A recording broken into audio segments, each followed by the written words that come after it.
Welcome back my YouTube channel. एक बार मैं फिर से लेके आया हूँ UP board top 5 math question. So dear learners, video के लास्ट तक जरूर बने रहें। सवाल एक एक सवाल को आपको ध्यान से समझना है और साथ में सॉल्व भी करना है, रट्टा नहीं मारना है। तो चलिए देखते हैं क्या दिया क्वेश्चन। किसी धनात्मक पूर्णांक p के लिए प्रत्येक धनात्मक विषम पूर्णांक का रूप क्या होगा। हमारे पास ऑप्शन दिए हुए हैं। ऐसे सवाल हम ऑप्शन से ही करते हैं। तो हम देखते हैं कि सभी में अगर वैल्यू रखते हैं तो विषम ही आना चाहिए हमेशा। जैसे कि अगर हमने ले लिया p+1 ले लिया, यहाँ पर p बराबर 1 रखने पर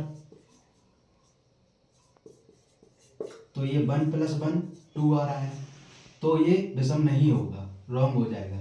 इसमें 1 रखेंगे तो 2 इंटू 1, ये भी 2 आ रहा है, तो ये भी रॉन्ग हो जाएगा, ये भी हो जाएगा।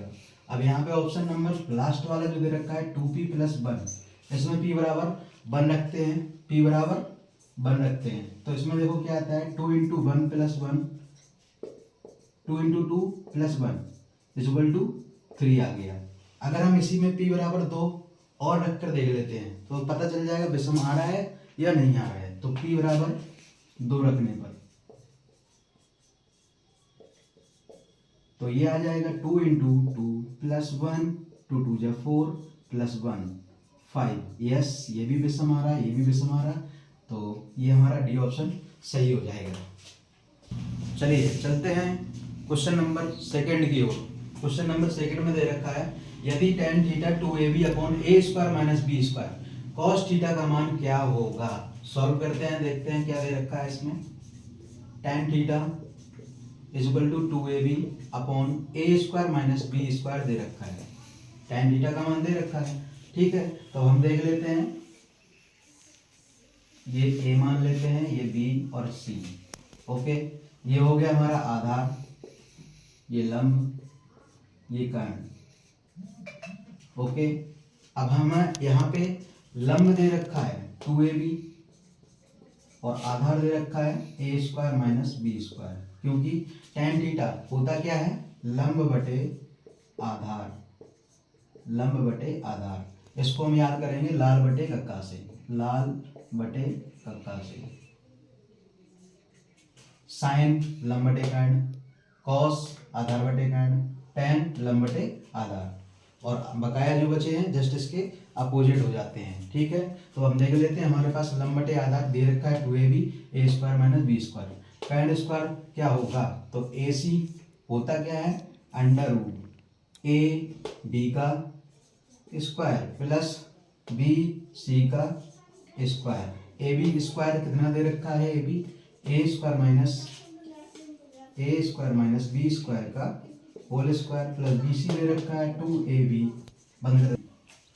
चलिए, तो यहाँ पे देखो ए बी का हमने मान रख लिया है, अब बी सी का मान रख लेते हैं 2ab का स्क्वायर। ए सी बराबर A square minus B square, यानी कि ए माइनस बी का होल स्क्वायर क्या होता है, A square plus B square minus 2ab। तो वैल्यू रख देते हैं इस पर, ए की घात 4 प्लस बी की घात 4 minus 2a square B square plus ये हो जाएगा 4a square B square minus का 2a square B square plus का 4a square B square, subtract कर देंगे तो बचेगा 2a square B square plus का, तो ए सी बराबर बचेगा a की घात 4 प्लस b की घात 4 प्लस a square 2a square B square. ये फॉर्मूला बन गया हमारा a square plus B square का होल स्क्वायर। ए सी बराबर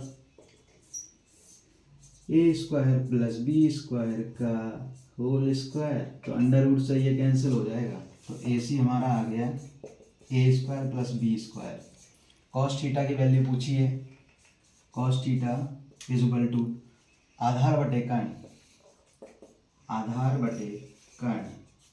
तो आधार हमारा कितना है, A square minus B square upon कर्ण कितना आया है हमारा, A square plus B square. ये कॉस थीटा की वैल्यू आ गई है, तो A square minus B square option में देख लेते हैं, पहला करेक्ट है। ओके, चलिए चलते हैं क्वेश्चन नंबर थर्ड की ओर। एक लंबवृत्तीय बेलन के आधार पर क्षेत्रफल 9 पाई सेंटीमीटर स्क्वायर है, तो उसके आधार का व्यास क्या होगा। लंबवृत्तीय बेलन बना लेते हैं, लंबवृत्तीय बेलन के आधार पर क्षेत्रफल, आधार ये रहा, ये दे रखा है 9 पाई सेंटीमीटर स्क्वायर। ओके, और है तो उसके आधार का व्यास क्या होगा। तो वृत्त का क्षेत्रफल सबसे पहले फाइंड करेंगे।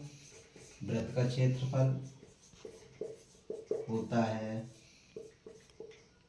पाई आर स्क्वायर, दिया कितना है 9 पाई, तो ये पाई से पाई कैंसिल हो जाएगा, आर स्क्वायर बराबर 9, तो आर बराबर √9, आर बराबर 3 आ जाएगा।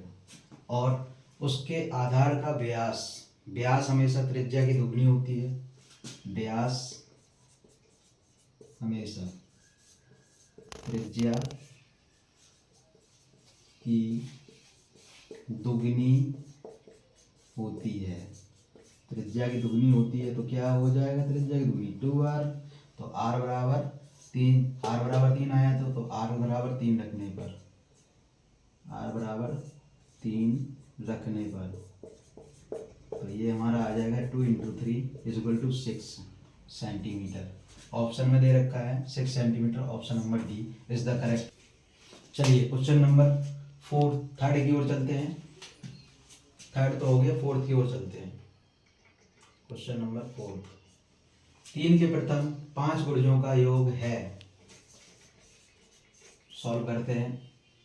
प्रथम 5 गुणजों का योग पूछा है, तो AP बराबर क्या हो जाएगा 3, 6, 9, 12, 15। AP हो जाएगा, 5 गुणजों का योग बोला है तो AB बराबर हो जाएगा 3, 6, 9, 12, 15, 5 गुणजों का हो गया।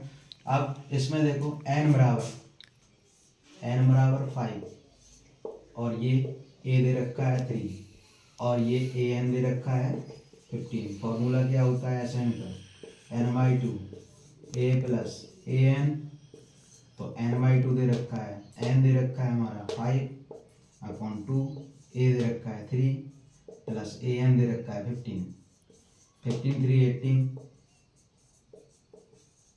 2 से 9 टाइम्स हो जाएगा, 9 5 जा 45, 9 5 जा 45, SN हमारा आ जाएगा 45, SN 45 आ जाएगा।